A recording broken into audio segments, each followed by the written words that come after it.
ఎడారిలో సెలయేర్లు జూన్ 10. దేవుని ప్రేమించు వారికి అనగా ఆయన సంకల్పం చొప్పున పిలువబడిన వారికి మేలు కలుగుటకై సమస్తమును సమకూడి జరుగుతున్నవి. రోమా 8:28. పౌలు అన్న ఈ మాటలు ఫలానా సందర్భంలో వర్తించవు అనడానికి వీల్లేదు. కొన్ని విషయాలు సమకూడి జరుగుతున్నవి అనలేదు.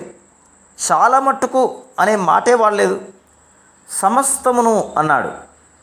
అల్పమైన విషయాల నుంచి బ్రహ్మాండమైన వాటి దాకా, మామూలు సంఘటనలు మొదలు ప్రాణాపాయ స్థితుల దాకా అన్నీ ఆయన కృపలో సమకూడి జరుగుతాయి. అన్నీ మన మంచి కోసమే పనిచేస్తాయి. ముందెప్పుడో చేస్తాయని కాదు, గతంలో చేశాయని కాదు, ఇప్పుడు చేస్తున్నాయి. ఆయన చేసే ప్రతి పనిని కోట్లాది స్వరాలు శ్లాఘిస్తూ ఉంటాయి. నీ తీర్పులు గంభీరమైనవి. ఆయన శ్రేష్టమైన నిర్ణయాలు నెరవేరుతూ ఉంటే నిలిచి చూస్తున్న దేవదూతలు చేతులు జోడించి, యెహోవా తన మార్గములన్నిటిలో నీతి గలవాడు, తన క్రియలన్నిటిలో కృపచూపువాడు అంటూ ప్రశంసిస్తూ ఉంటారు. 145వ కీర్తన 17వ వచనం. అన్ని విషయాలు సమకూడి జరుగుతాయి. అది చాలా ఆశీర్వాదకరమైన కలయిక. ఎన్నెన్నో రంగులు వాటంతటవే కంటికింపుగా లేకపోయినా వాటిని ఇతర రంగులతో కలగలిపితే అందాన్ని ఇస్తాయి. వివిధ రకాల సంగీత స్వరాలు, అపస్వరాలు, అపశృతులు కూడా గీతంగా కలిపితే మధుర సంగీతం అవుతుంది.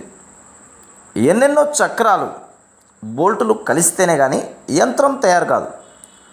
ఒక దారాన్ని విడిగా తీసుకోండి, ఒక నాదాన్ని, ఒక చక్రాన్ని, ఒక రంగుని తీసుకోండి, వాటిలో అందం కానీ ఉపయోగం కానీ కనబడదు. కానీ వాటిని మిగతా వాటితో కలపండి. స్వరాలను ఇతర స్వరాలతో, ఇనుప వస్తువుని ఇతర ఉక్కు పరికరాలతో జోడించండి. ఫలితం ఎంత సౌష్ఠవం నిండి ఉంటుందో చూడండి. విశ్వాసానికి ఇదే పాఠం. ఇప్పుడు నీకు తెలియకుండా దాగి ఉన్నవన్నీ ఇక మీద నీకు తెలుస్తాయి. ఒక విశ్వాసికి 1000 శ్రమలు వస్తే దానిలో అతనికి మేలు కలిగించే శ్రమలన్నీ 500 కాదు, 999 + 1. మేలుకే దేవుడు ఉద్దేశించెను. ఆదికాండం 50వ అధ్యాయం 20వ వచనం. మేలుకే దేవుడు ఉద్దేశించాడు. జీవితంలో వన్నెల్లా పరలోక పసిడి నవ్వులా ఏమి ఆదరణ వాక్యం. బ్రతుకు శాంతి దూతగా అనుదినం. దయలేని అన్నలు యోసేపును అమ్మినది అర్థం లేని అసూయ కార్యం కాదది. ఏండ్ల తరబడి శ్రమలు పడి గద్దెనెక్కించే దైవ జ్ఞానమే ఇది. లోకమంతా సంచరించే ఆ కన్ను కరువుని కనిపెట్టింది ముందుగానే.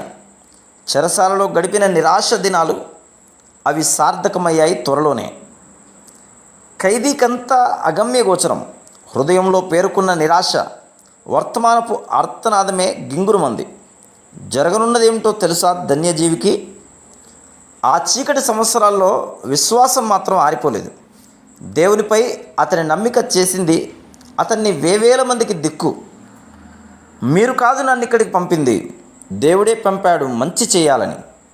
వేరే కారణం లేదు స్తుతించడానికి. సరైన కారణం ఇది. దేవుడు ప్రతిదీ ఉద్దేశిస్తాడు మంచికే. నాటి యోసేపు దేవుడే నేడు మన దేవుడు. శ్రమలను అడ్డుపెట్టడు. ఇడుముల ద్వారా ఇస్తాడు విమోచన. ఆదిలోనే అంతాన్ని చూస్తాడు. ప్రేమతో నీలో ఒక ప్రయోజనం చూస్తాడు. ఆయన చేతిలో చేయి కలిపి సాగిపో. కృపా ఐశ్వర్యాలు నీ కంటబడే వరకు.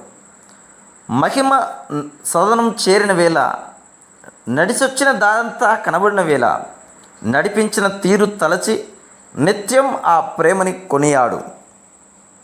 Praise the lord.